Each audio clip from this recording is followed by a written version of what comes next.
Hey, good day, friends. It's Lance Klessig, and here today with Bailey Tangen, and we're out actually just wrapping up looking at several of our cover crop tour locations. We're joined by a handful of farmers from Wisconsin, which was pretty awesome, and then just randomly bumped into Bailey, and who's studying soils and soil health at the University of Minnesota, a grad program.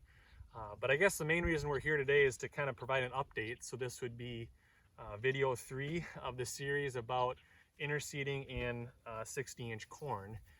So again, the history here is this was, well, I'll tell you what, go back and look at our other videos. They'll be in the comments.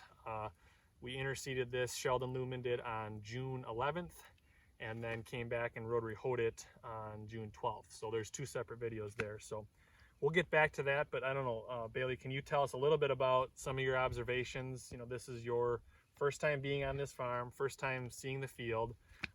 You know, we have some pretty awesome soils, but what do you notice, or what stands out to you? Well, first off, when we dug up this soil, we noticed that you can tell in here that there's lots of different sizes of pores.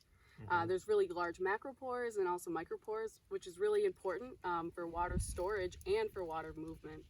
And then we also have really good soil texture and structure as well. If you kind of break it apart, you can see that it's pretty granular, and also that it has really good aggregation, and that is really important for making sure that your soils are healthy and that it has healthy biology as well. Yeah, awesome. Maybe I'll come up to you, Joe, here on the camera so you can see some of those macropores there, and you can actually see the lighter coloring, that subsoil that the earthworms are bringing up.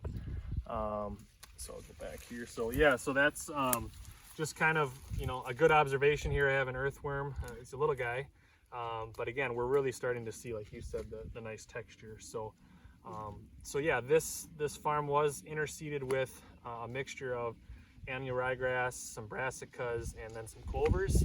And then we did catch a nice couple-inch rain here last week Thursday, and that was really helpful. So I don't know, Joe, if you want to just kind of maybe show them some of the, you know, to get in here, you can see here's some of the brassicas and clovers.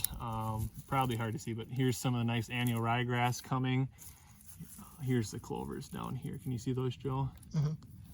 Perfect. So in here you can see in the row there's, you know, a whole bunch of them. So yeah, and even if we scratch, you know, move some of the residue, we start to see some of the seedlings that are starting to hatch amongst all the earthworm middens and castings as well, which is another really good sign. So, and here would be like an example where we have like, it's probably hard to see, but it's another one of those culverts or conduits that are taking water and air down, kind of like you were saying, Bailey, you know. So, yeah, so again, that's some of the observations that we're seeing out here. I'm really optimistic about, this is again 60-inch corn, about 58,000 actual population in row. And so really optimistic about the cow chow that this will provide for Sheldon and his cow-calf herds. So yeah, so that's the update.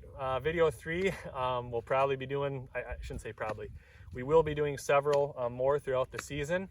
And we're planning on doing a field day probably end of July or August. We'll get that set pretty quick here. So want to say, if you like our videos, give us a thumbs up.